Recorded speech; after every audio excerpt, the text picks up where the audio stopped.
Welcome to a radical discussion of independence, free will, liberty, and the left-hand path. This is Daimonosophy 2.0 with your host, Paul Frederick.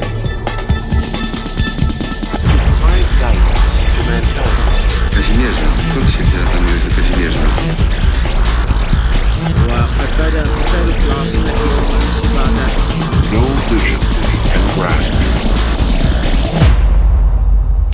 Greetings, my friends and fellow daemons, and welcome to another episode of Daimonosophy 2.0, the only podcast fighting for liberty and the left-hand path.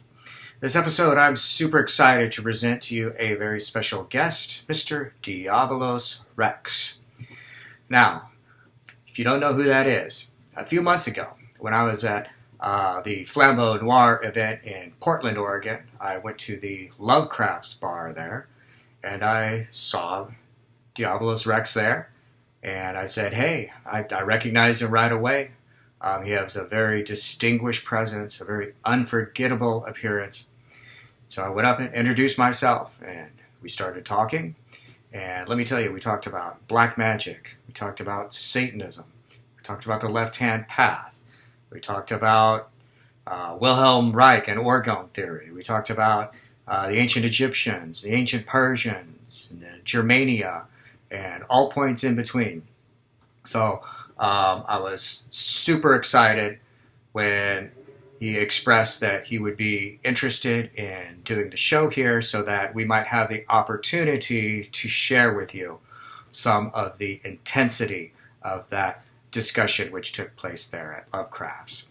So, as you might have garnered from this, way back a long time ago, I ran in some of the same circles as Diabolus Rex. So, at one time, he was an initiate of the Temple of Set, and then a little later was a member of the Church of Satan.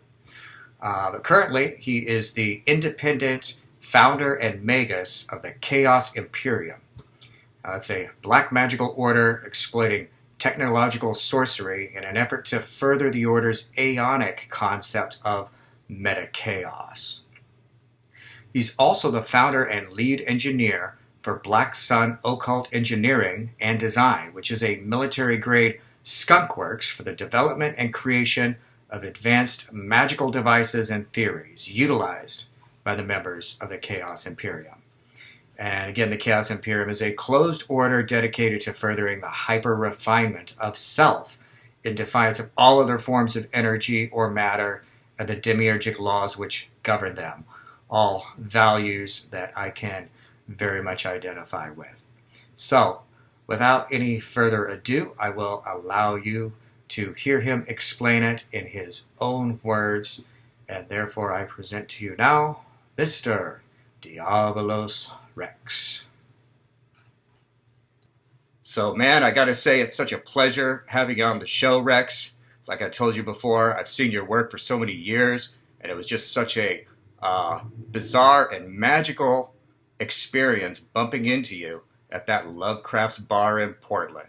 It really boggles my mind.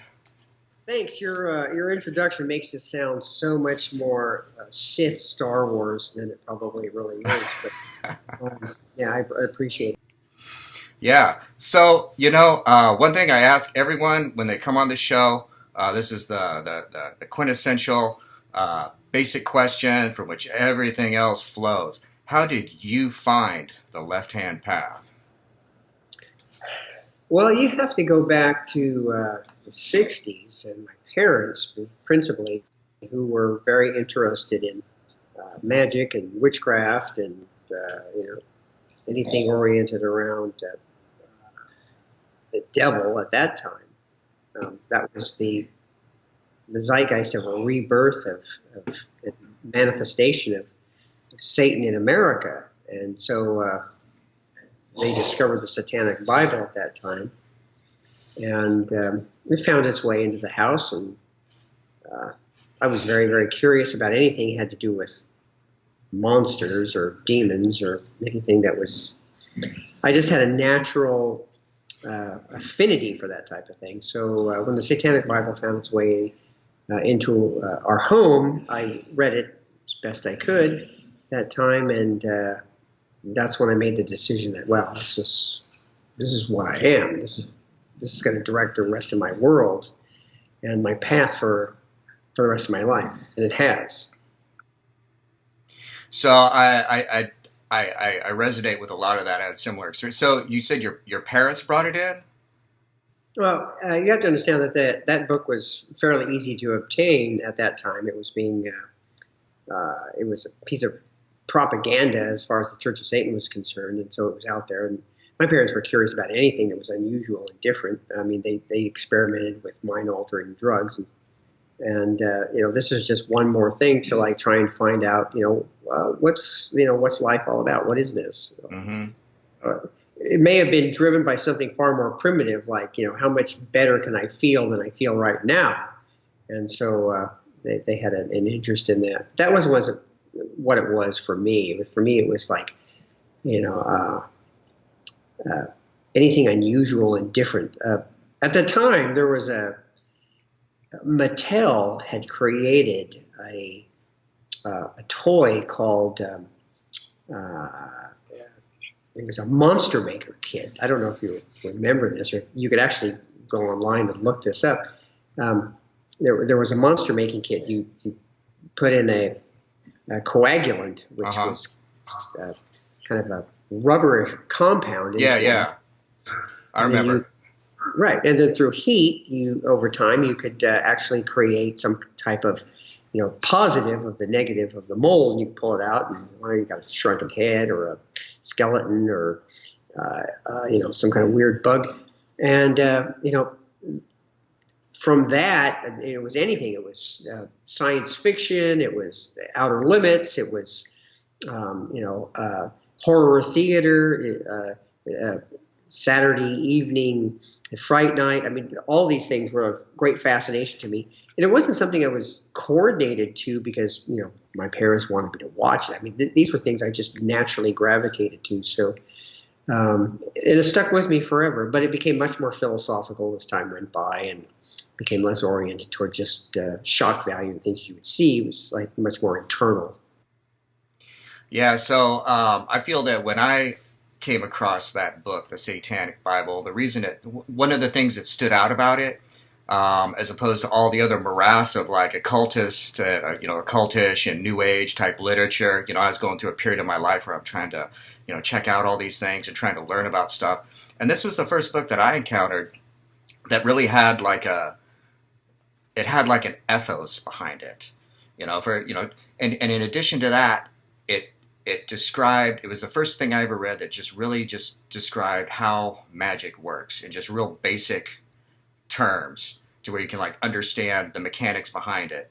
And then, like I said, that there's an ethos behind it. And all of the other things I had seen at that time didn't seem to have any kind of like, anything like that, any kind of like ethos behind them, any kind of rationality behind it, or, a rational approach to, what magic is. Well, I find it interesting that a lot of people that discovered the Satanic Bible felt that, here's a working explanation on how magic might actually work, and why it works, and why we have an interest in it. It's like what has been stated before, and actually the high priest of your order even made that fairly evident when he stated that Anton LaVey was an interesting fellow who may have had a new perspective on the equation of humanity, what he really was. And that book in and of itself kind of broke down both psychology and metaphysics into some compartmentalized elements that were very workable in the physical realm. And so people that have seen that and they were able to define that in a very rational way discovered that, hey, I'm a Satanist. That's what I am. And all of a sudden, their world and their world outlook completely changes. It's like that fast. They see it, they read about it, and then this connection is made, and everything changes after that. Mm-hmm. So there's an interesting question in here. One thing that Anton LaVey said once is that Satanists are not made, Satanists are born. What is your take on that? Is this a path that someone can aspire to and work towards, or is it something that you're predisposed to already for some reason in life? Well, either you are, magnetically charged positive, or you're magnetically charged negative. I mean, you come out into the world that way, and so I feel that you either have a natural resonance toward that, or you don't. And those people who try to work toward that because they feel that it's a popularist idea, it's like they need to be convinced of it, kind of like being given various choices politically. That's complete crap. They'll never make it that way. It's like either you are or you are not. It's that simple. We live in a world, though, in which that type of attitude is not acceptable. It's like, oh, you can become anything that you want. It's like, well, you better have the cajones to make that happen, or you might as well forget it. So, yeah. So no, it's interesting the way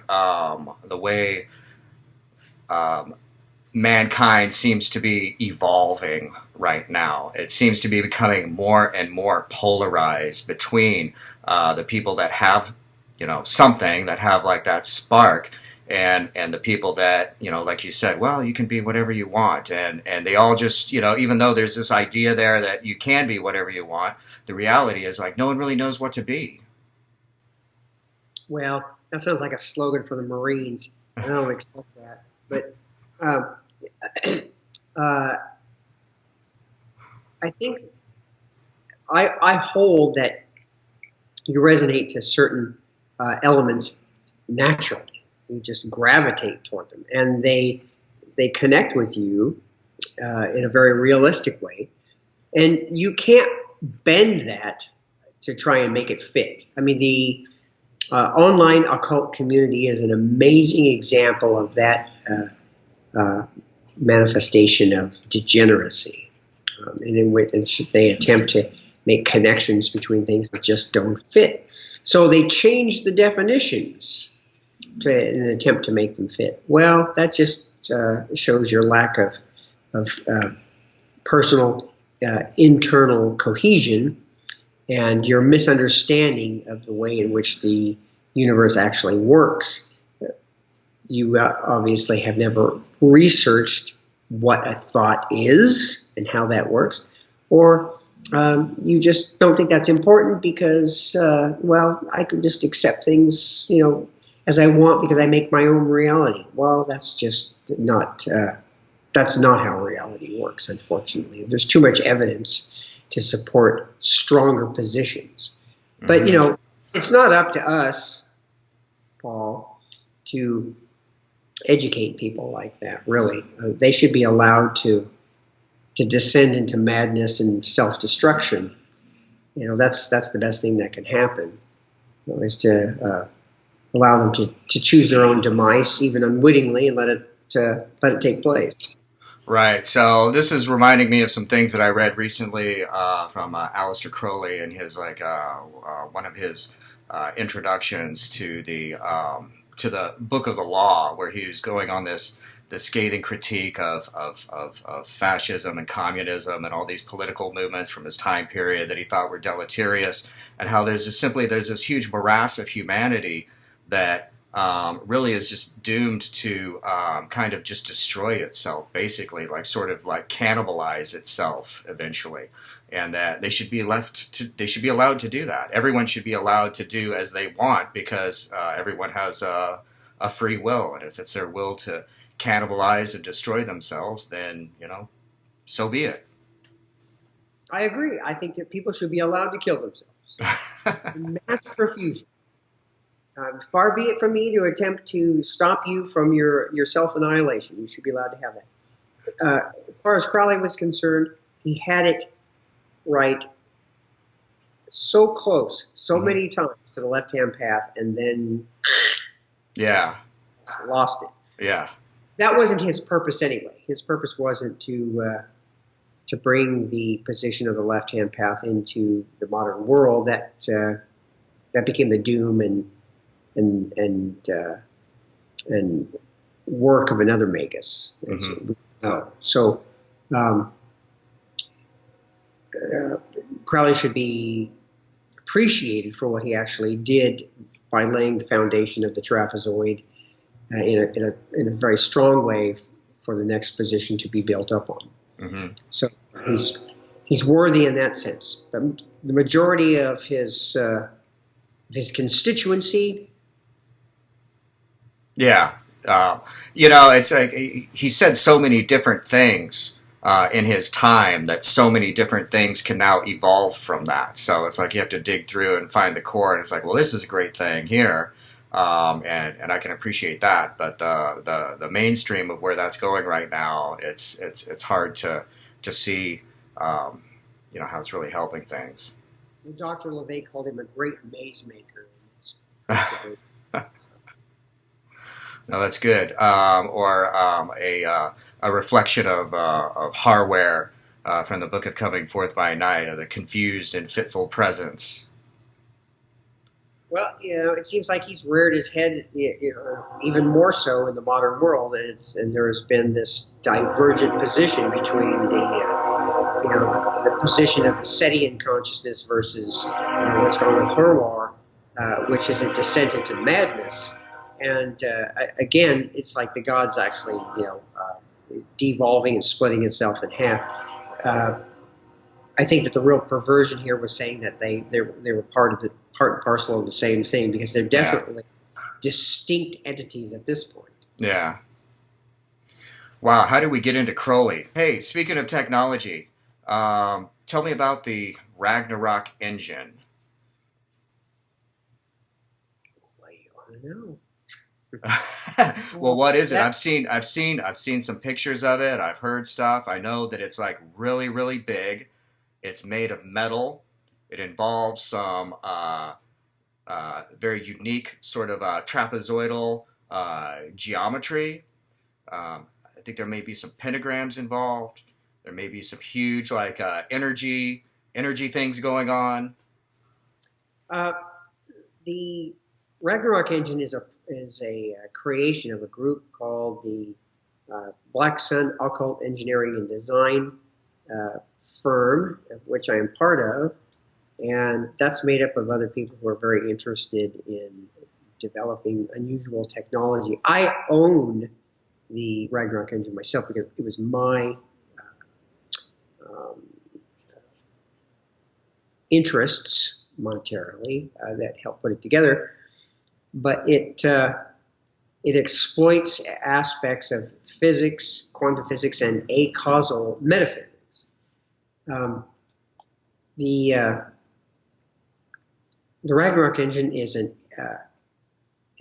electro-holofractal acausal theorem, and by theorem, I'm talking about a device for leveraging aspects of physics so that they can coincide with metaphysics. The entire project was built out of a type of metal that you would only find in armor plate that in things such as tanks or submarines, T1, and then stuff even harder than that, because of the tremendous forces that are involved in being able to make it work. So I'd always had a very strong interest in being able to involve technology and magic, because I believe that was the future of how we would actually gain access to more principled and intrinsic questions as to how all of this works. And that's one of the primary points of focus of the order that you actually belong to, the Temple of Set.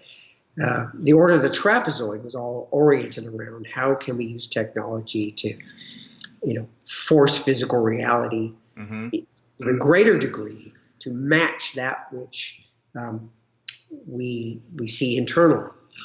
And so taking that as a cue, back in the 80s, I began developing ideas around how we could develop technology to do that. And the Ragnarok Engine which I started in 1996, is the culmination of many of those ideas from other people and from some of much of my own research. Wow, so you've been working on this since 1996. Right. Wow, that's huge. That's a serious labor of love there. It's a serious project. So is it are you involved? Are you hands on with it? I mean, are you doing like welding and stuff like that, and the engineering, the design on it, and I completely designed it myself. Uh-huh. I designed it. I created the parameters around it for how it would actually work, and I actually hand selected people that I would have assist me in putting it together. Uh-huh. That's amazing. So what is the what's the ultimate aim of it? What's the final what is it? What are you going to do with it? Well, without getting into too much math, we should our ultimate goal is to be able to find our position inside of physical space-time, and then ultimately outside of that, in which we could come closer to the godlike element that we actually find with the Prince of Darkness, whether you call him Set or Satan or any one of another other names, or no names at all. And so this device was created to be able to help propel the physical energy of the human mind forward into a position that would be more favorable for that. Mm-hmm. And that involves the use of high-powered toroidal energy or mass in its rotation. And that's one of the reasons you see the ring inside of this device. There's actually a sphere which fits inside of that too, and you can't actually see it because we haven't finished it yet. Mm-hmm. But ultimately, it's to be able to use the will of the magician in conjunction with exotic physics to be able to propel conscious essence of the individual to a position that is greater than that which can be contained by physical space-time itself. We know this is possible because of experiments that have already been done in conventional physics. So the aim of the device is directed towards, say, a willing and voluntary participant who's there in the presence of it. Versus, like, I'm also, when we talk about like magical devices, you think of like something like a telephone or something that's intended to send out these vibrations to have an effect on someone, whether they want it to or not. But this is something that is like sort of a voluntary thing. Someone would like be in the presence of this device and open themselves up to receiving I guess an injection or an empowerment of some kind. There would have to be aspects of the personal will and the doppelganger, a self-created secondary self. Mm-hmm. These were that's a concept that actually was talked about back in the 80s in your order. I guess I should make it a little bit more clear when I say that, because I personally was a member of the Temple set back in the 80s. Mm-hmm. This was something that was being discussed amongst members of the Order of the Trapezoid about how we might actually be able to take aspects of the self and move them forward into something greater using technology. And so experiments were done with things like sound and Tesla-oriented technology. Yes. Electromagnetic resonance. But this incorporates a lot of these elements all together, but in a much more refined fashion, things that we've learned a lot about as time has gone by, as well as thematic conditions which have been become much more available to us as a result of the publishing of material involving quantum physics. Mm-hmm. So that's something we're exploiting continually. We're constantly researching this type of material. I am not by any means a professional physicist, but I have a deep, deep interest in that, and I keep up on all the physics journals and quantum physics journals constantly, because I feel that as you understand that, you have to be able to refine certain principles of that, oriented around what we know is possible, and then be able to craft magical elements to deal with that. I do not, for one moment, believe that or hold that quantum physics defines how magic works. No, that is a completely different thing. We can't say that it's talking about, for instance, spooky action at a distance, in which you are able to take an electron, in a specific space, and then you are able to have that electron in another space. Let's say it was, million light years away, and then you are able to vibrate that electron here, and then you notice that you have an immediate vibration at the other side at exactly the same moment, is not to be construed as entanglement in a manner in which you could say, oh, well, that proves how, putting a curse on somebody actually works. When you do this here, it affects persons over there. No. What we are talking about is being able to how to use aspects of quantum physical spooky action at a distance, for instance, as a fulcrum to reinforce an aspect of magic. Okay? So it gets a little confusing, because magic in and of itself, when you start to examine it at tiny little references to how it might actually work, becomes quite confusing. We don't really have to pick it apart like that to make it work. Right? You add peas and carrots and celery and various other things to make soup, taste good. You don't really examine why those elements have to, why they interact with the water and make the soup taste good. You just know that it does, and so you make your decisions based around that, as a very simplistic example. So we should be constantly examining how physics and quantum physics actually works at the Planck length, which is the tiniest unit of measurement, and how we can manipulate things out from that. Because if you make a small alteration at that tiny unit of measurement, it will rotate out particularly into the physical world at our manifestation, and then beyond that. And that's anything that spins, anything that rotates is a doorway. And so we need to be able to examine that and see how that will work. So, I'm not a physicist either, but would you say that the mechanics behind the Ragnarok engine, are the principles more Newtonian than they are quantum, or is there a quantum aspect of it? There's a quantum aspect to every element that we're dealing actually here with, and so it's very neo-science.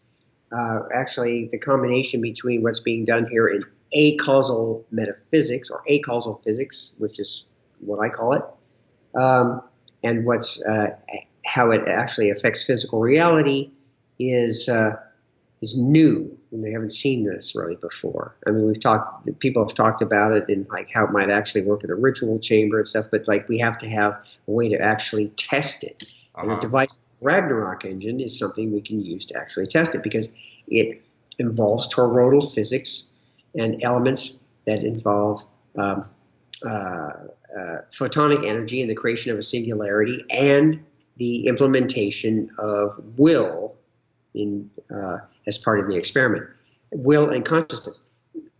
There are all types of experiments that are being done by science currently, including those of the Large Hadron Collider, that if they took into consideration the importance of consciousness in it, they might have tremendously different results than what they're actually getting at the current moment. So but that's not why they're here. That's why we're here. Right. Yeah. Absolutely. So just to give everyone an idea, how large is the machine? Well, the Ragnarok Engine's current weight, because it's not completed, is 69,000 pounds. And its mass is important to its operational principles. The body of it is very, very heavy because when you're rotating a 6-foot diameter T1 ring, now this ring is 9 inches thick as far as the internal diameter. Then you have an outside diameter, it's 12 inches, and then it's 6 feet across, and then you have a 5,000, and it weighs 10,000 pounds, and then you have a 5,000 pound sphere, internal sphere, 32 inches in diameter. If you can spin that at 1,000 rotations a minute, it becomes, that's a ferocious amount of energy that you're generating. And so the body of this has to be heavy enough to which you're not going to be able to tip the thing over, or it's going to just propel itself into another dimension.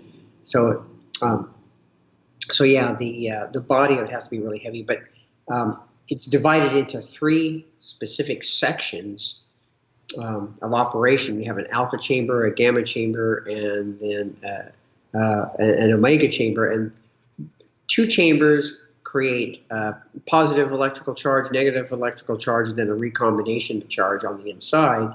And then when you put those together, those in combination with a photonic register, which is like a modified form of laser, propelling, being able to shoot up into the ring and sphere combination, you create a singularity inside the sphere. The sphere has a set of holes which rotate around the inside of it, and then as it passes through the chasm, which is part of the device, if you actually look at it online, it goes into, it will pierce upward in through one of these egresses into the sphere, which has a very, very small cavity, which has been polished to like mirror brightness. Well, if you've ever seen what a mirror looks like, imagine what a mirror looks like when it's round or spherical on the inside. You would have the directional force of all of these, of a laser, which would coalesce. It wouldn't have anywhere to go. It would ricochet off of itself continually, but it would all coalesce into the middle of the sphere itself. And then you have a singularity that you could actually work with to create a potential position inside a physical space in which you could alter it and then be able to embellish it and make it grow, and then you could add anything to the inside of that, and you might actually be able to leave physical space-time. So there's actually electricity flowing through this thing. Electromagnetic energy, yeah, it's very Tesla coil-oriented, but there's also the involvement of lasers. We have orgone energy. We also have, aspects of things that which might be construed as Vril energy. Vril is supposedly the oldest form of electromagnetic energy that you could find anywhere in the universe. I mean, it became a major part of the Thule order and the Black Sun and Freud von Lucifer and these groups, which were all talking about how this energy predates anything like prana or ki or chi or anything. And this is the original form of energy, and it's much more powerful because it's a pure form. But the only way to actually be able to exploit it is you have to go back and use, a technological energy conglomerate to actually make it work. People nowadays are just talking about being able to use it through things like, I don't know, just the symbol itself, or adhering to some kind of excess, love of UFOs, or connection to what's going on in the South Pole. Yeah. And no, you can't do that. It's like you actually have to be able to exploit the principle in a very. So all those things you mentioned, we mentioned Vril, prana, chi. all those things. I tend to associate all those with the black flame, and how the black flame is talked about, say in in Dr. Aquino's Diabolicon. It's this energizing energy that has a direct effect on consciousness. Yes, it's the original form of energy, and its greatest manifestation is the black sun. I mean, that's one of the reasons that symbol was so important, is because it's the singularity, and you can see the rays of radiating out from it into the telluric realms, into the physical realms. Mm-hmm. The Chaos Imperium has a very similar symbol, but ours has a few more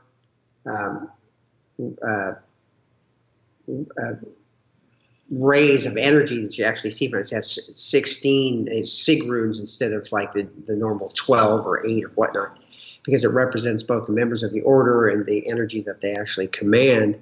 And the ring on the outside is actually pierced by these forces, because not only does it represent power and its transformation inside of the physical realms, but out into the realms beyond that which we are constrained to by the demiurge, which is just the natural creative, life force of the universe, which is not our friend, by the way. It is a controlling feminine element, which is all about creation of more life. And it will not only exploit life that is here, it will diminish life if that is seen as an important element to creating, life at another level.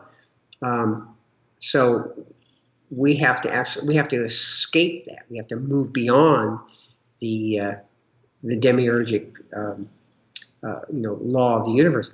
Life is not humanity's or the magician's friend. Let's put it that way. Well, we'll talk about humanity. We don't really care. Right? It's not the magician's friend. Life is not the magician's friend, because it has a constrained reincorporation of our energy back into physical space. Mm-hmm. We are at war with the demiurge, because we seek to be able to escape that, to move beyond physical space-time into a state that has, quote, no center and no circumference. I believe, and my order holds, that this is the position that is held by the Prince of Darkness, this state with no center and no circumference, and is not controlled inside of physical space-time. It is more powerful than that. Mm-hmm.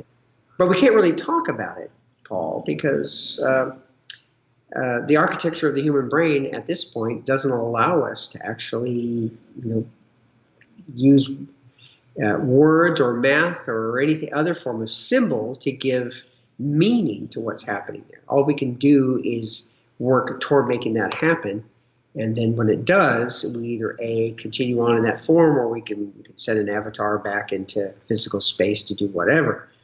But we can only apprehend. We can only noetically look for that position.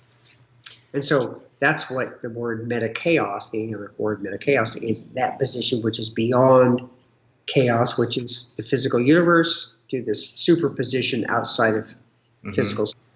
To me, I accept that set in its most developed form is in that state, and that what we understand as the Prince of Darkness is a secondary avatar, something that we as human beings can actually understand. We can give it a certain level of anthropomorphism, because that helps us understand it.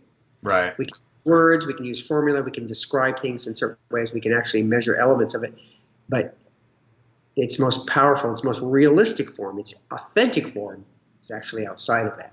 Once you've reached a transcendent aspect like that, you could send any type of form back into physical space, or multiple ones, not only into this element of space-time, but any other alternate space realm, regardless of where it was. Yeah.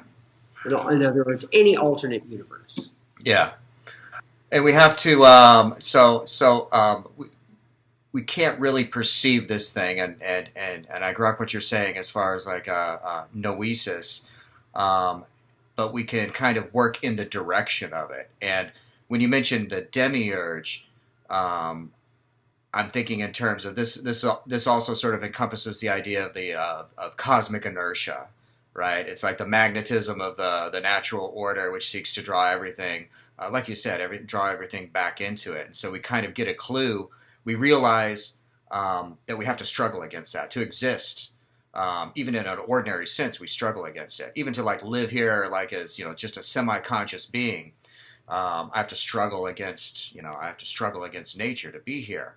We do struggle against it, and there's absolutely no action, other than magical action, perhaps, that we can engage in that is not part of its plan to just continue the life element of the universe. You die, second law of thermodynamics takes over, and you're reincorporated into the grand pleroma of energy.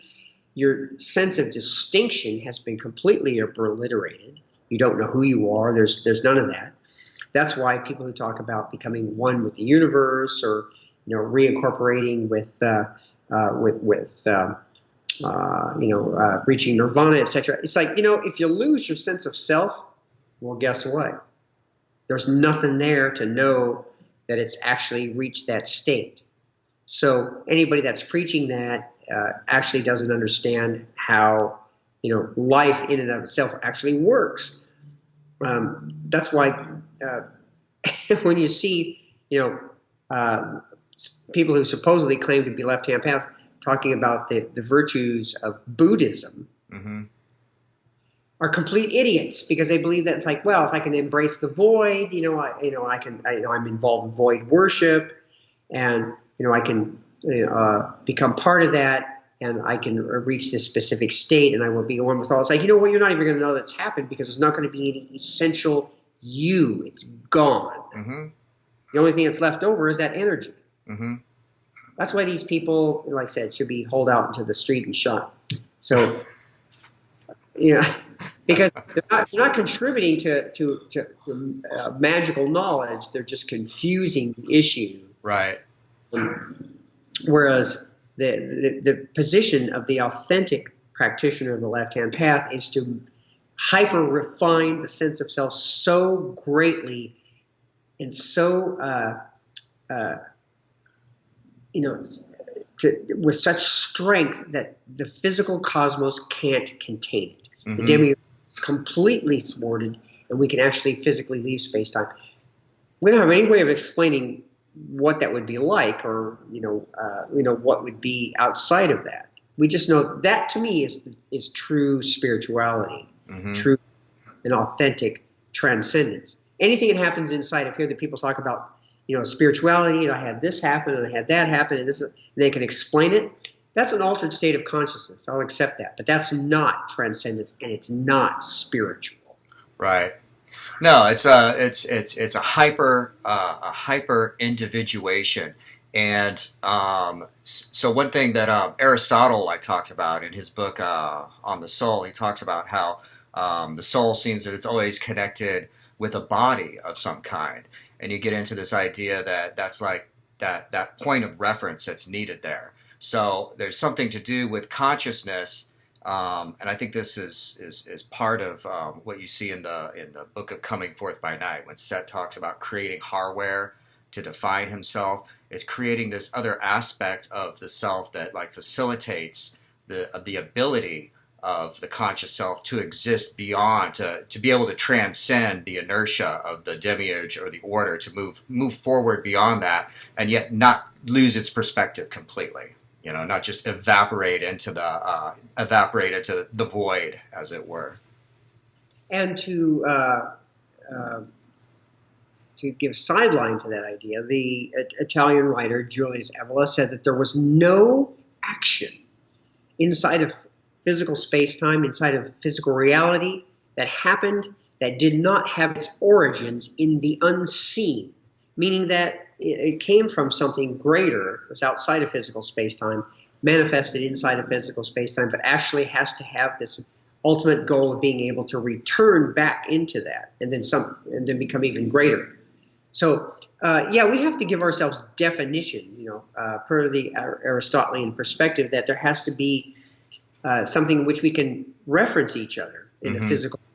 But when we're here, the demiurge has full control of life and any other element of that. That's why magic has actually been so forbidden over the centuries with various cultures, well, practically any culture, is because you are thwarting the life force itself.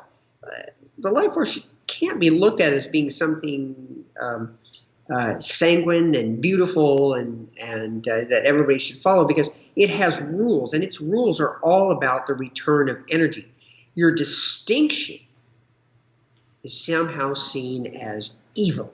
That's the ultimate evil, is to be so distinct that nature can't control you. That's the ultimate evil. So when people want to talk about, well, I'm so evil because, I'm going to go out and, I'm going to eliminate all these people, or I'm going to defile this altar, or, I'm going to join this group and I'm going to bring it to an end. That level of evil, that's pathetic. That is simplistic. That is oriented within the physical demiurge. The ultimate aspect of evil is being able to say, well, I'm not going to allow the cosmos to dictate what I'm going to become and what I can do. My biology is not my destiny. Yeah. And therefore, to be able to transcend that. That's why that's the real reason black magic has been considered so outré, so unacceptable, and ultimately became evil. It was because it was in direct refutation of life-controlling elements, which were all about we have to just become part of the, this grand energy again. We have to give it all back to it. It's like, no, we're not going to give it. We're going to move beyond that. So let me ask: is when you mentioned the demiurge, is some of your thoughts on that related to the Fraternis Saturni? They talk about the demiurge and that. Well, some of these groups had it partially right and partially wrong. Fraternitatis Saturni's its greatest interest for me initially was that it led me to an understanding about the Freemasonic Order of the Golden Centurion and its interest in the Tepophon, which was a death ray projector, which, of course, I wanted to build one, and I did. I built several of them, but I've improved on the designs. And anything that's oriented toward incultation of essence back into the grand pleroma, to me is something that's to be refuted and seen as essentially unsatanic and very right-hand path oriented. So, but like I said, the Freemasonic Order of the Golden Centurion was, they were all about power in the telluric realm. But some of the things that they were researching could be used by magicians later on to help propel this idea that we should be able to use some of this technology to get beyond our physical confines. Mm-hmm. What about Wilhelm Reich? Do you ever build any cloud busters or? No. I'm not really interested in fighting off, LOMs and UFOs and bald-headed gray aliens or anything, that kind of stuff. All of that stuff still belongs to physical space-time. Right? Mm-hmm. Crowley's interaction with the LOM was still an interaction with a physical being, a being from an alternate dimension, but a physical being nonetheless.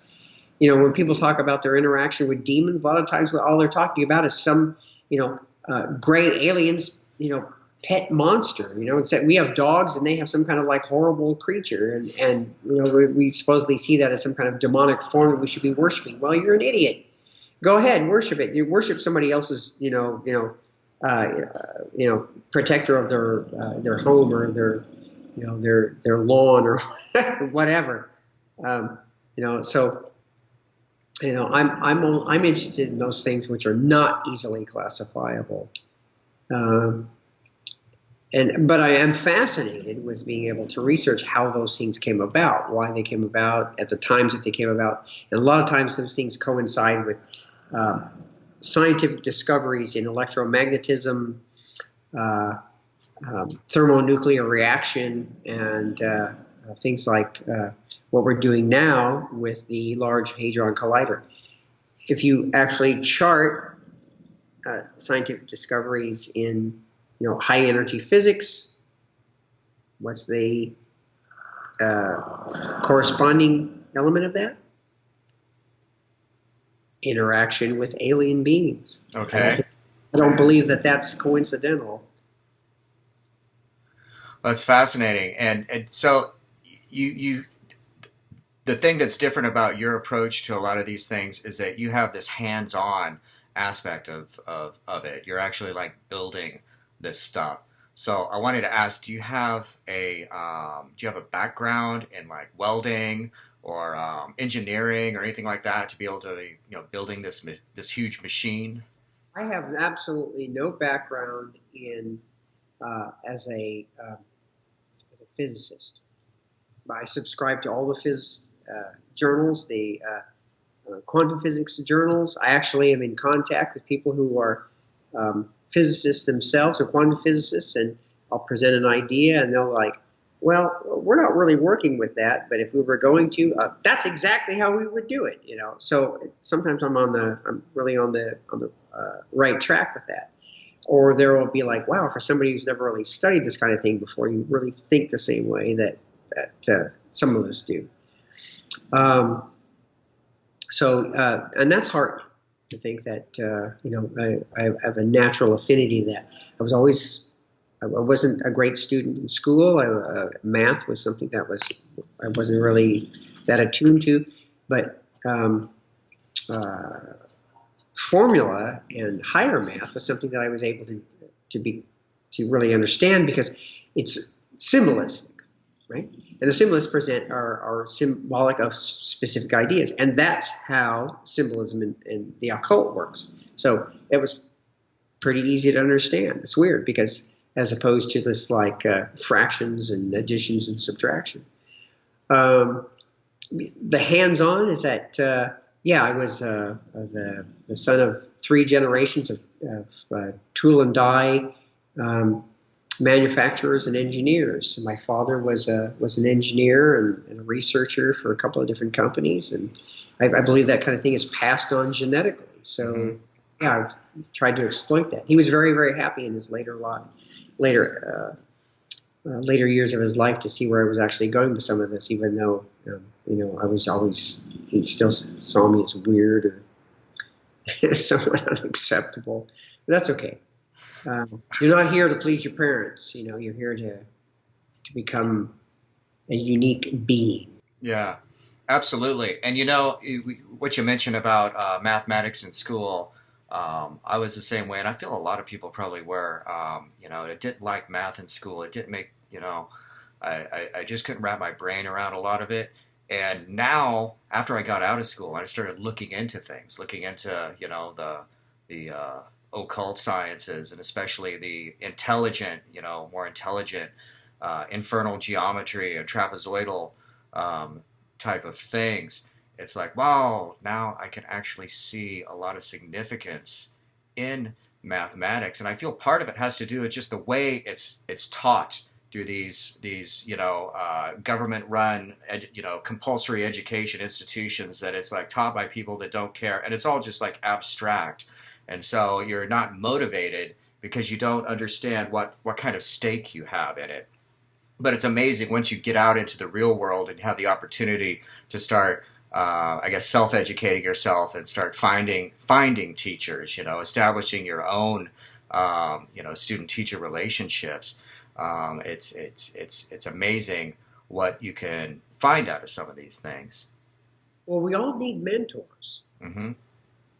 We all need a guru, regardless of what it is. that's somebody that's gone before you, somebody who's passed through trials and they understand things and they want to pass their knowledge on to you. And ultimately, what you need to do is to be able to surpass them, because you appreciate everything that they've done, you understand their positions, and then ultimately you're able to go, well, what about this perspective? And they're like, oh, I never thought about that. And then you're on the next step. The goal is not to surpass your teacher. The goal is to create something original and go on from there. Because it's not about, just being this egotistical thing. I mean, if anybody wants to talk about something like, the ego is evil, blah, blah, blah. It's like, no. It's just a perspective about what you think you can accomplish can be like ridiculous and mundane and sickening. What's really important is being able to develop the self to an even higher degree, and then you recognize that what's most important is that what you're building on is the work of people that have gone before you. And that's something that, even though I was only a very short-term member of the Temple of Set, I still appreciate about those who made these contributions, particularly those of Dr. Aquino. So. It's a continual state of learning. I think you have to be a perpetual student. You never really stop. Mm-hmm. So and we don't really have mentorships anymore. You don't have things where like you go into a shop and you learn machining because you're apprenticing and you're a journeyman or a master machinist. They don't have anything like that. People do now is they get their instruction, in schools about like how to use a computer to, forward whatever it is that they're engaged in. They're not really hands-on. I mean, I don't consider typing letters and numbers on a computer hands-on for the action of like learning how to actually do something. Oh, yeah. And people lust for that, though. Yeah. There are people who are like, oh God, I want to weld. I have a background in welding. I apprenticed in a machine shop, and I was under a master welder who had been doing it for almost 40 years, and he taught me how to do it. And within like just a few months, he said like, wow, your welder's as good as mine. But I had a natural affinity to it because I think that's something that was just kind of passed on genetically, because my father did it, and his father did it, and my great grandfather did it. So what's important is like actually finding where your strengths are and then exploiting that, as opposed to trying to find someplace that you're not well suited. Even if that's what you want, if you're not well suited for it, then you shouldn't do it. Well, it's back. Well, genetically engineered that way. So right, and there was this time you mentioned this. There was this time of during the age of apprenticeships, when that was the way that people learned things, and they learned to craft and whatnot. People would start learning it at a much earlier age in life. You'd learn your proclivities early on, and you start learning about like responsibility and things like that when you're like very young. And in the current world we live in, it's like, well, that's actually, people complain about, students get out of college and they don't have any experience with the real world. They don't have any experience of how to like work with other people or anything. Well, our society has made it illegal for people to like work before a certain age. There's all these like laws, and like up to a certain age, people are just, children are dragooned into these institutions where they're just force-fed stuff by people who don't care, and they come out on the other end with skills. And if people come out on the other end and even have a sense of that they might have a proclivity to do something that really engages them, to do something that they really love, then they're just really lucky if they manage to hang on to that at all, because there's just so much brainwashing that happens during that time period. Well, we need to significantly reduce the human populace, if not all of it. And I think the only thing that might actually save the planet is a rock from space the size of Texas. So maybe we can, maybe you can like work on getting the Ragnarok engine to like kind of go that direction, kind of magnetically help bring in some debris to help push that along a little. Well, that device is definitely could be used as a weapon. I even wrote an interesting screen treatment for an episode of the X-Files in which that device figures predominantly, and I'll have to send that to you. Oh. Maybe you can pass that on to Dr. Kino. He might like it. Yeah, that would be excellent. I'd love that. I'd love to check that out. So, talking about things that you've written, you're working on a book, aren't you? Dominion of Chaos? Mm-hmm. Let's tell us about that a little bit. Well, the book will detail, not only the concepts of technological sorcery, but where the Chaos Imperium actually stands in its reference to black magic and how it's developing, our perspectives on various things. There's a certain level of consternation that is exhibited in the way in which magical ideas are presented now via the internet and so-called left-hand path conventions, these types of things. So it's condemnatory of certain perspectives. Mm-hmm. I don't have a problem with that because I'm not out to make friends, and Dale Carnegie can roll over his grave. I don't really care. If we have, like I said, if we have specific definitions and mean certain things, that's what we hold to. You want to change a definition? Well, they create a new word and they create a new definition. Don't take one that's already around, and that it's accepted as a certain, it has a specific action of truth, and try to say that it means this or that. Especially if you're an uneducated proll who just recently discovered, black magic in the last 10 years, and you think you're going to tell us all how it's going to be. I hate people like that. They're the enemy. And then when they create conventions and stuff around that, it's just like, wow, I just wish there was a way to sarin gas you because you're disgusting. I'm just, the community rubs me the wrong way. I'm just not on board with anything that's going on in the so-called occult community. And anybody that listens to the things that I say or pays any attention to things I write, 9 times out of 10 is like, well, I'm in complete agreement with that. And, because probably they find themselves in the same position. They're really unhappy with the things that they see. It's like, well, that doesn't make any sense at all. It really is a point of consternation about how people attempt to run down Anton LaVey. They never knew him. Mm-hmm. They didn't know him. They didn't know how he thought. They didn't know what he thought about. Mm-hmm. They didn't know the perspectives that he held were like highly advanced, extremely advanced for the time in which they were written. And who knows where he would have gone if, he had actually had more access to things like physics and things like that. It might be different. And of course, and Dr. Aquino. But of course, Dr. Aquino's great at, dropping people into, abysses, with just pure logic. And I love seeing that happen.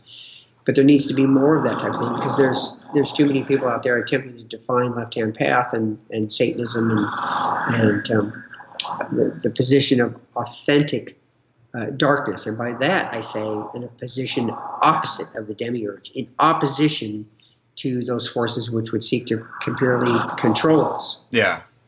So, when I was, it's so interesting you bring this up. So when I was younger, there was a time like, in my teens, and I'd read the Satanic Bible, and I was very, very, very into it, very excited about it. And I used to dream about the future and think that, wow, wouldn't it be great if maybe in the future, everyone will get into this and we'll just have like a satanic black magical society.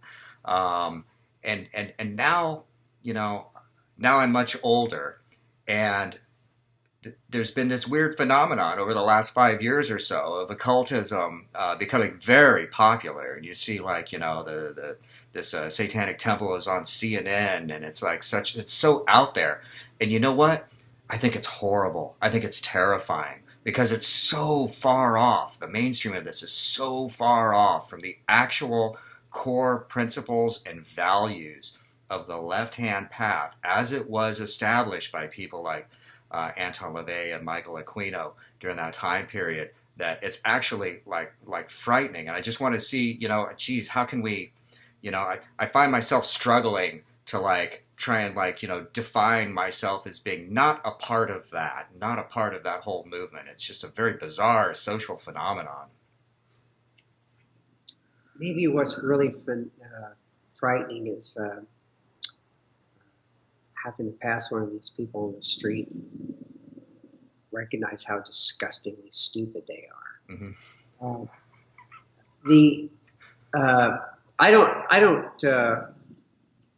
I don't classify any of those people as left-hand path or satanic. So it doesn't matter what they say, because they're nobodies.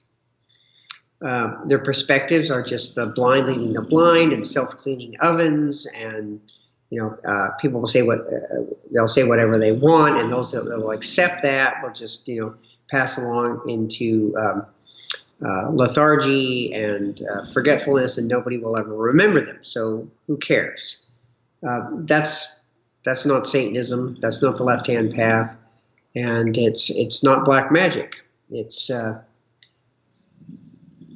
commodification of the occult. They have one thing in common with a lot of these other groups and people, and that is, how much money can I make by selling this design to people who know less about this than I do? Mm-hmm. So those people, like I said, black magicians of any caliber, in my experience, made everything that they used magically. They didn't buy any of this stuff. They didn't become members of things because it was being pitched to them as some kind of something new and improved. Dr. LaVey talked about new and improved. It's like the same thing. It's been around forever. It's just been resold to people. And Dr. Aquino has said essentially the same thing. That if you're going to either you're going to seek out something original, it's going to have a resonance with you, or you're going to know it innately. Mm-hmm. These people I can't take seriously. Again, they're just dealing with the telluric, and by that I mean just the physical, their physical realm, what happens inside of the physical world, how it affects them, from the position of something that's pseudo-political. I mean, which is what you're talking about with some of these groups, and that's to quote a friend of mine, Satan wouldn't have anything to do with you.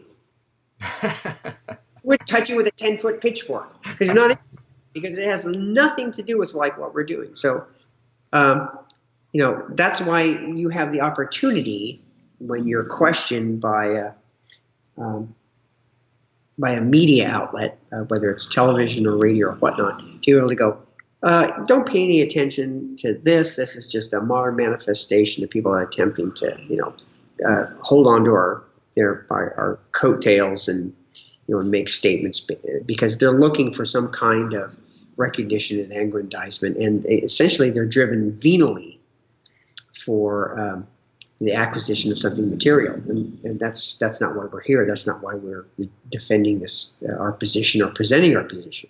Well, a lot of them, they're ultimately seeking inclusion.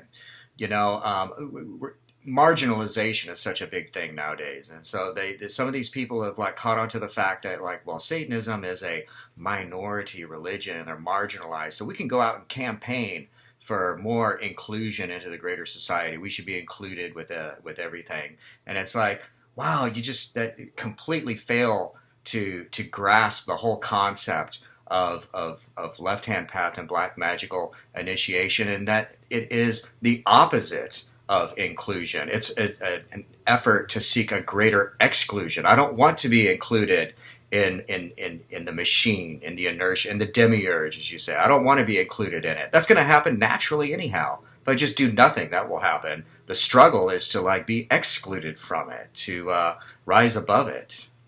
Well, what you're describing is socialized occultism, mm-hmm. and Facebook is an amazing, accurate presentation of that. We're all, Satanism, we're all in it together. It's it's us. It's let's let's rally around the inverted pentagram. Let's I'm your satanic brother or sister. You know what? Anytime anybody calls me their brother, it's like I figure that I've done something wrong. It's like I have no connection to that whatsoever. It's like don't call me your brother, because I wouldn't even call you friend. So there's no connection there whatsoever. But they're attempting to take those issues that are a natural part of their leftist orientation. And a lot of that has been brought from their former position within white witchcraft. Mm-hmm.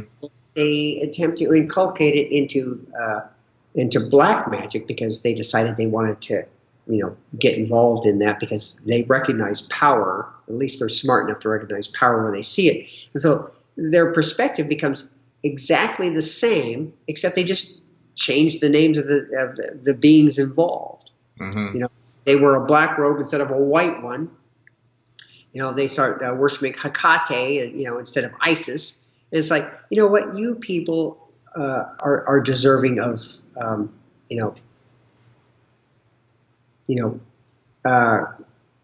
complete and utter, elimination. In other words, you should just simply be forgotten, because everything that you're doing is just, has already happened before.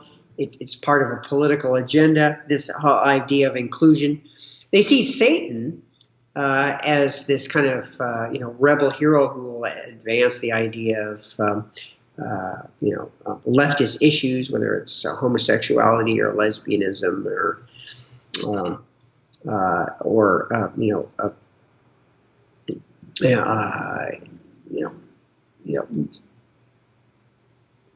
Well, most of it is oriented toward politics of the left. And it's like, and if they knew anything about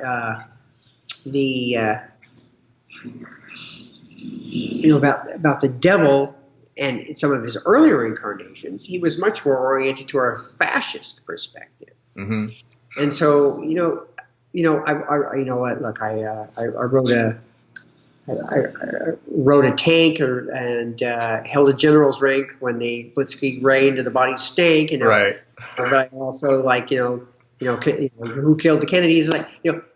Satan was all about look, I'm going to play all of you because I'm this individual entity, and it's like I'm going to take whatever power is available and I'm going to use it in whatever way is avails itself at the moment. Yeah. Satanists need to be able to exploit those things for people. If you need to exploit people's stupidity because they're leftists, or you need to be able to use them because they're supposedly fascists or whatever. I mean, I personally would like to see their trains run on time. So I don't have any problem with a lot of that. But ultimately, you have to transcend all of those positions altogether, because what we're talking about is something that's not oriented in politics. Politics is an investment in human future.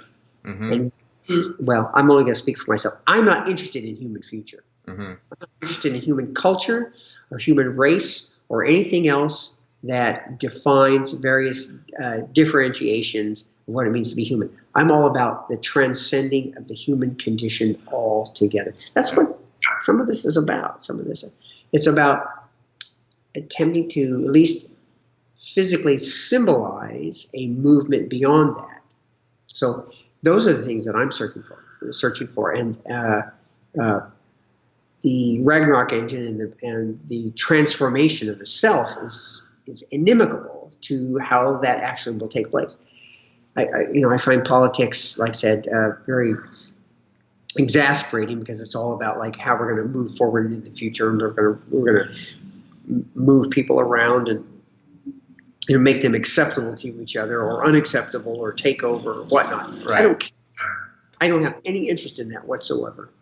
Yeah, I agree 100%. Politics is always just a whole group of experts getting together and deciding how we're best going to organize everyone else and force them to do the right thing, and then a bunch of other people who a big herd of sheep that just follow along and say, yes, please tell me what to do, please control me, keep me corralled in here, And maybe things are a little bit better nowadays than they were in the past, and now we're at least it's like we're free. We have free range slavery nowadays, rather than people being herded around and forced to carry rocks and build things. Well, we get to like wander around a little bit and pretend like we're free, but ultimately, it's not even the fault of all that. It's like it's the demiurge. It's the mechanical cosmos. That's the thing.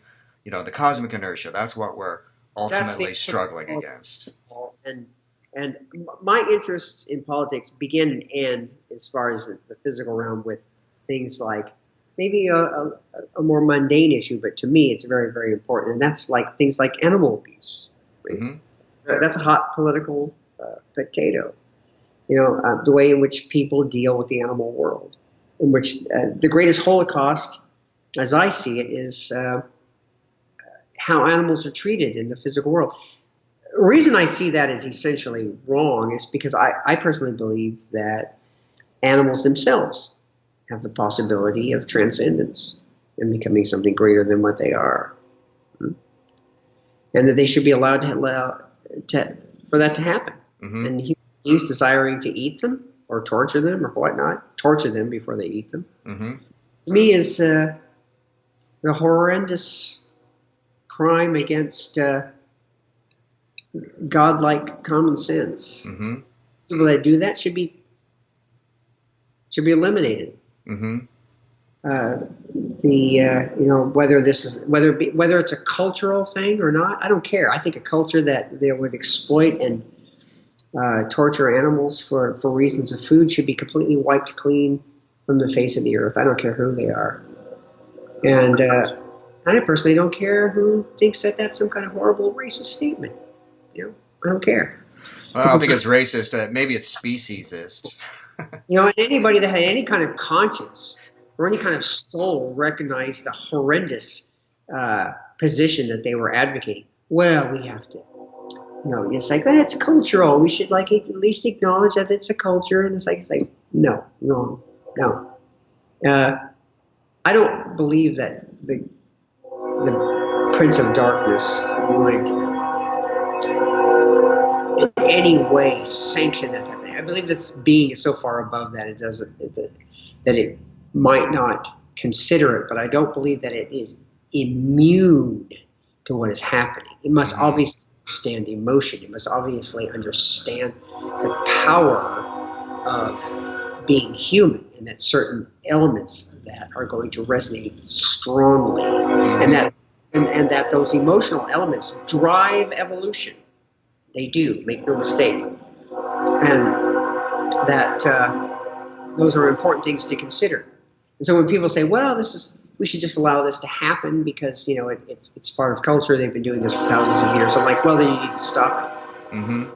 That don't accept it should be in a position to make it stop. Right. Just because people have been doing something for 1,000 years doesn't mean a right in any sense of the word. That doesn't rationalize or justify it. And it's this is the problem with cultural relativism, which is the idea that some things are okay for certain people to do, but then other people, someone else does or says it, then it's wrong. It's like, no, we like to deal in principles here, and when you're talking about animals, you're talking about the principle of life. And as you know, Lilith Aquino had this concept of arcte that she's been talking about, and part of the significance of that is that it's a challenge that we reconsider the relationship of our own experience of consciousness and our connection with animals and the life forms around us, and see that there is a very significant aspect to that, and how we treat these other forms of life. It has to do with how we see ourselves and how we treat ourselves and what kind of regard we have for ourselves. I agree with that. It also means like it should be considered. Well, if we're attempting to, in your case, it's like the Aeonic word of your order, which is Kefer, to come into being. It's like, isn't there the possibility that animals in and of themselves may have the possibility of Kepler to elevate themselves beyond the position that they hold? In other words, should they not also be allowed to transcend to something greater? And as human beings, if we're like stopping them from doing that because we're just eating them or you're torturing them and eating or exploiting them, you're in contradiction to an aeonic magical principle. So you have essentially made yourself an enemy of an element of black magic, and therefore you should be evaluated as such and dealt with as such. That's how I see it. Mm-hmm.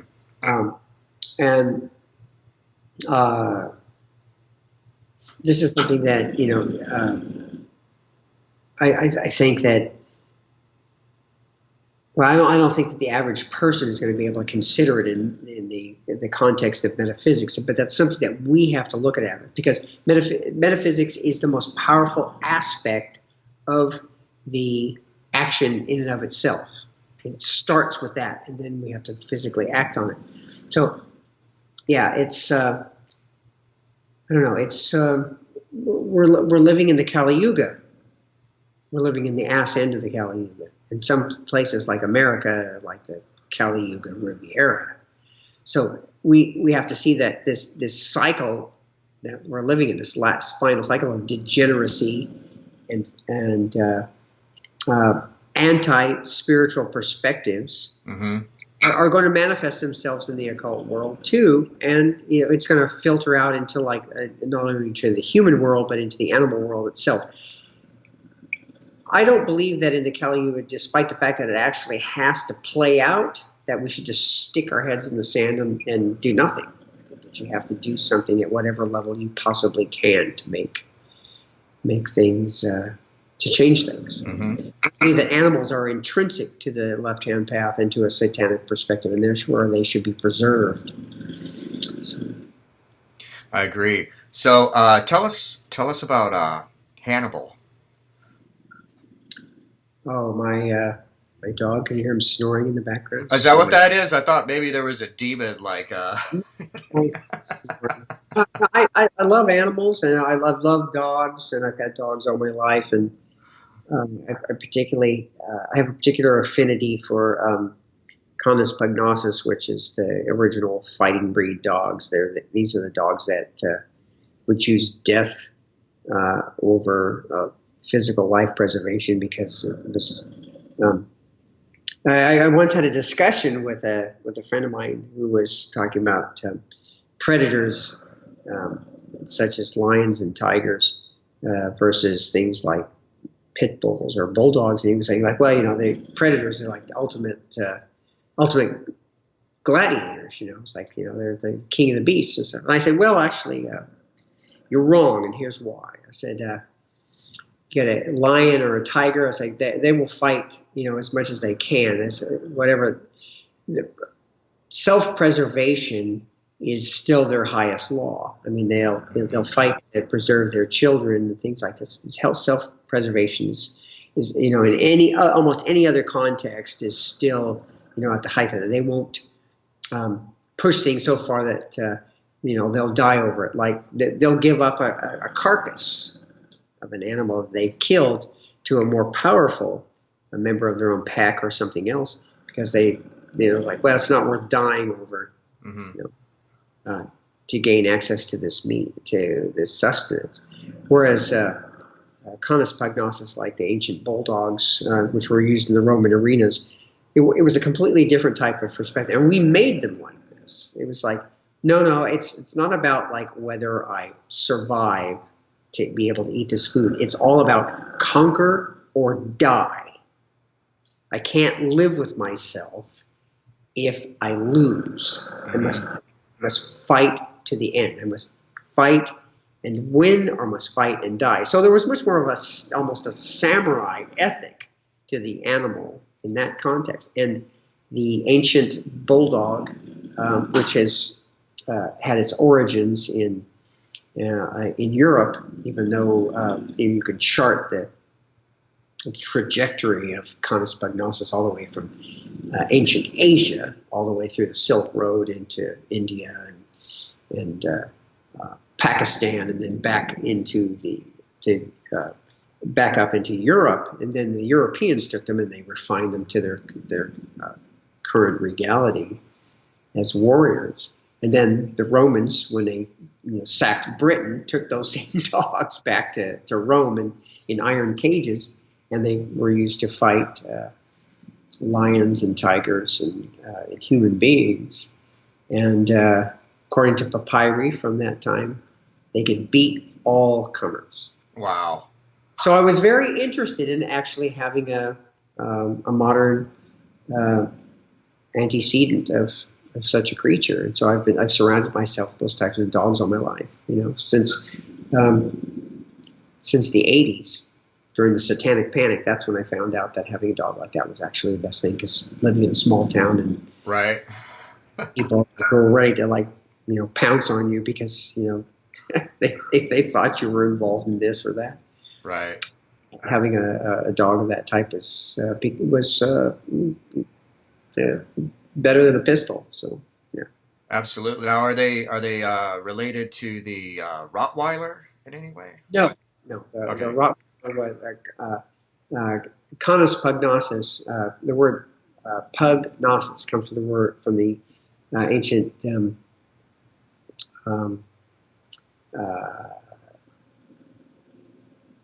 word that you'll find in from the Celtic word pug, or which is a shortened form of the word pugil, which means to fight.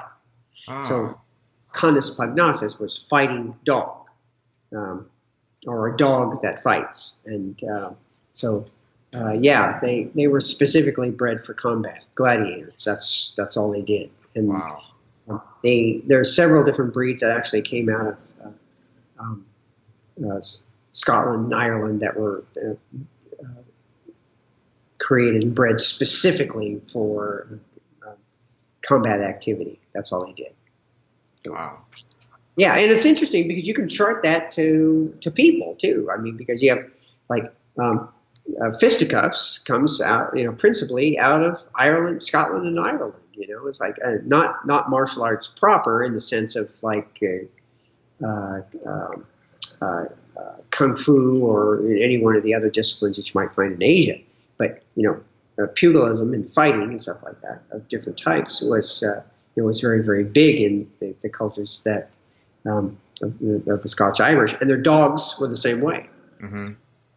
Yeah, it was to me. I was I always wanted to have be surrounded by that type of commitment to conquer or die, and so I've had these type of dogs. I'm a dog person too. I think I got a couple of Dobermans and I got a Dachshund, and there's just something about the relationship that you have with dogs that is just so tight. It's like this dog, you just feel it would do.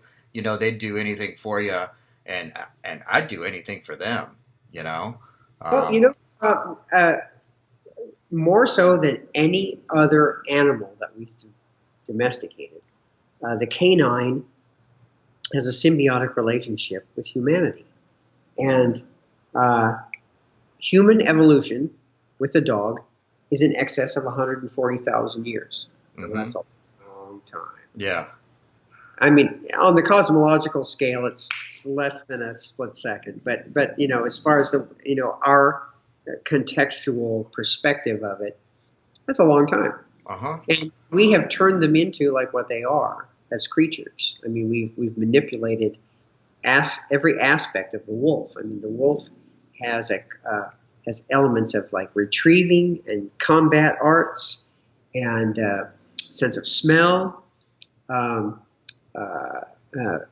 Various identitarian elements that are part of their pack orientation, and we just took that and we amplified them in each of the different breeds. And in the case of the pit bull and the American bulldog, the Renaissance bulldog, though we elevated the combat arts, the jaw power and various other things. We've made that even more intense. In fact, it has even been said, Paul, that the dog, the canine, is the most malleable, has the most malleable of all genetic traits. And it's actually been, fairly proven true because we can turn them into anything we want. It's like you can see the different chameleonic aspects of them. Like we can make them small, we can make them taller, we can make them wider, we can amplify the sense of smell, we can amplify their bite power, we can amplify their sense of smell or hearing. And so they're extremely important in that part. And and it's really strange. They're called dogs, which is God backwards. It's like, I don't think any of these things are just coincidental. I think they're, we have this symbiotic relationship with them. And anybody that's ever owned one for any amount of time and then found kind of like what your favorite interaction or your most heartfelt. And people I know is like, have been more heartfelt about their dogs than the people that they actually married or spent the rest of their lives with, because the dog never betrayed them. Yeah. It never lies. Never lied, never turned on them, never stole from them, never brought home a rap record from school. They didn't do those things. They were things that you could always really rely on, and they were there to the end. It's like, what more could you ask? Yeah. An animal like that should be elevated and celebrated and allowed to reach a greater level of spiritual of life. Mm-hmm. There's a reason why the ancient Egyptians chose Anubis as an essentially very powerful and important figure in death, because they escorted the human soul into the underworld. And dogs are untouched and unmoved by corruption, rot, or death. They dig around in graveyards, they'll eat dead flesh. They don't make judgments about dead bodies. They're totally at home with that. To them, it's perfume. Yeah, there's a lot that can be learned about the necrophilic world in relation to the dog. There's this dog, and when you mentioned the ancient Egyptians, I can't remember his name, but it's the first dog that we know of, like in history, that had a name that was like buried in ancient Egypt. And there's an inscription on the side of a tomb or something about the dog and how this was a great dog, and it's all about the dog's life. But we don't even know the owner's name. The owner's name did not survive, but this dog's name survived. And this is something they're starting to learn more about the Egyptians. For a long time, the whole thing with the Egyptians is, they love cats. They were just crazy about cats. And they mummified cats. And this is true. They did love their cats. But they're learning now that they also loved dogs a lot. Dogs were highly venerated as pets and companions there. And this also goes back to Zarathustra and the Zoroastrians, the ancient Persians, also had. The dog was actually incorporated into the funerary rites, and like the only other animal other than man that is basically included in this whole process of going into the afterlife. No other animal is afforded that honor, Yeah, and that's going way back. That's a long fucking time ago. Well, ancient Egypt and ancient Persia, some of those areas, and there would be places that. If I was given the choice to live in different time periods, that's probably one of them. Yeah. Which would have been one of the ones I would have been interested in. I'm very, very interested in life in ancient, in Germany during the Second World War, simply because the Republic under Adolf Hitler was one of the few political paradigms that actually believed in the prosecution of humans who were involved in animal torture or abuse. Mm-hmm. That was dealt with via death. Mm-hmm. It was a death sentence. Wow. To kill or to torture an animal of any type, because it was seen essentially as a degraded sense of being less than the most noble human type that you could actually be. I would love to see that actually happen now in the modern world, in which animal abuse was dealt with through the most vicious form of capital punishment. That's what needs to happen. This week, the Yulin Dog Meat Festival is taking place in China. Oh, no. Most horrendous thing you could possibly imagine. Yeah. It's an animal holocaust. It's not just dogs, it's cats too. It's an animal holocaust beyond description. It's so traumatizing that it's very, very difficult for most people, if not impossible for most people, to look upon. I'm familiar with it because I believe that it's important to know about it and to be able to pass this information on to people. And my reasons for doing this are a little bit more selfish because I believe that when people get angry enough or upset enough, that energy can be exploited and used in a black magical sense to actually put curses and to wage Death Curse Omega, which is what we call it, on a culture that would attempt to in any way engage in and elevate that as something worthy of continuing. I don't condemn Asian people in and of themselves for this activity. There's a lot of young people who are like well, no, we've got dogs as pets and cats as pets. Yeah. It's an older contingent, but they need to be stopped. They need to be shown the error of this type of activity. And if they can't be persuaded, they should be wiped clean from the face of the earth. That's right. I see it. So yeah. Oh, excellent.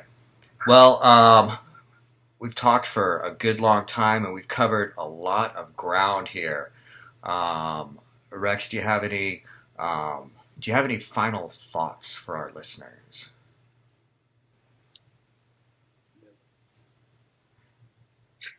What's that? I don't offer thoughts for people. It's like, it's like no, I don't want to leave anybody with well wishes. Okay. It's like you want to come away and go, God, I hated that guy. You don't have any uplifting message or I don't like what he said and whatever. It's like no, I'm not. I have no messages for anybody. I have no constructive material to ruminate on. I like people on an individual basis. I don't like groupthink. I don't like groups of people. I don't like people. I don't even like that part of myself, which is still human. So but I do think that there will be a certain level of resonance of what I've said with people who really understand the left-hand path and black magic. And they'll go, see, yeah, I agree with that because that's how it is. That is an aspect of truth that we have to acknowledge. We have to go from there. It's not about numbers, Paul, as you know. It's about integrity. It's about authenticity. So when people go, well, how can an organization like that be of any worth? It's only got such and such so many hundred members, and we've got 10,000, 20,000. It's like, wow, so you believe that numbers is what makes quality? Mm-hmm. It's what you're doing. You counting fucking dollar bills? Is that what that's all about? Mm-hmm. That becomes an aspect of monetary virility, and I think that's degenerate garbage. I don't want any part of that. So, yeah. Excellent. All right. Well, thank you very much for having this conversation with me this evening. I think we've definitely covered some very intense stuff, and I'll be looking forward to. So when is the Ragnarok Engine? When is that? Is there a completion date? Is there a certain time period that we think that it's all going to come together? Well, first of all, thank you for having me on your program. I really, really appreciate it. And you've asked the best questions that just about anybody has asked. And I've been on quite a few podcasts and radio interviews. So thanks, Paul. I really appreciate it. Absolutely. As far as when the Ragnarok Engine will be finished, I think I have to quote Leonardo da Vinci. When Pope asked him when it was finished, Pope said, "When will you make an end?" And he said, "When I'm finished." So it's kind of like that. I hope to finish it within the next 5 years because it's like I'm not getting any younger, and I've got things I have to complete, and so I wanted to actually present it as an art project, even though it's really not an art project. Present as an art project, and but getting into a major gallery like even the Portland Art Museum is rife with political, hoops you have to jump through, and things you have to meet to make it happen, and which is really disgusting. I mean, like I'm one of Portland's sons. I mean, I should be accepted. They should allow me to show this thing there. Mm-hmm. So I might have to call on some of you guys to like help make that so by going, helping pressure them to like, look, we want to show this here. We want to do this. Mm-hmm. Actually, make it happen because they want to make money. If that's all they're interested in, which of course it is what they're interested in, I could easily make that happen. I think there's enough people who would be interested who would not only come there from like Oregon, but from all over the nation and from Europe who would come to see this. Most definitely. Oh yeah. 3 months, they could make back anything that they needed, which would be subtracted from the effort of bringing the project to the museum, which would be somewhat costly, but not really too much. If it took $4,000 or $5,000 to get it there and get it, they would make 3, 4, 5 times that much in how many people actually show up there to see it. Mm-hmm. And it would be something new for them to listen to. And well, I said my presentation wouldn't be political even in the least, because it's not a political project, and I'm not oriented toward that anyway. It's really hard to state that because when you're using specific symbols which have been used by political groups, defending that position can sometimes be difficult. Even if you do it adroitly, they just don't want to. Some people just don't want to listen. Yeah. But I could do it, and I think that it'd be really good for the city. It'd be a chance to see something different and innovative. So we'll see what happens. Absolutely. However you got it going, however you make that happen, whether it's, through the art galleries or whatnot, if you got that to happen, there would be so many people showing up to see the initial, the christening or the initial firing up, of the Ragnarok Engine. That could be really, really huge. There's a lot more to just the device itself. There's a gigantic hinge which encircles it. There's a huge Tesla coil, which is part of that. There is specialized music and sonic presentation, which is actually part of its operation. It's multi-dimensional as far as like the exploitation of magical elements. How could people see more of it right now? Is there online? Can we see pictures of it? Or? It's on Facebook. It's on my Facebook page, Diabolus Rex. It's on Facebook page, Black Sun Occult Engineering and Design. It's on Instagram, Diabolus Rex, and it's also on Tumblr under Groom Lake. No. Area 51 Nosferatu. Yeah. Excellent. Area 51 Nosferatu on Tumblr. Excellent. All right. Well, I encourage all of my listeners to go check out the Ragnarok Engine wherever you can and support this important black magical operation. And look for your book to come out also. Yeah, you want a fortune for it because it's not going to be bound in satanic eel skin or anything like that. I really want to make it something that excellent. Interesting. You'll see the confluence of events between black magic and physics, and be able to pick it up and go, well, I really like that idea. I think that makes complete sense. And wow, this is completely crazy, and I don't agree with that. That's okay too. Yeah, so that's my focus, trying to get something out there that people would look at and have, at least it will drive different perspectives. Excellent. All right. Well, Rex, keep doing that black magic that only you can do, and we look forward to all these future works as they come into being. Thank you, Paul, for having me on your program. I'm honored. All right. Take care. Good night. Where did he come from? The answers lie in another part of the universe, some 40,000 light years from our own sun, on a line with the constellation we call.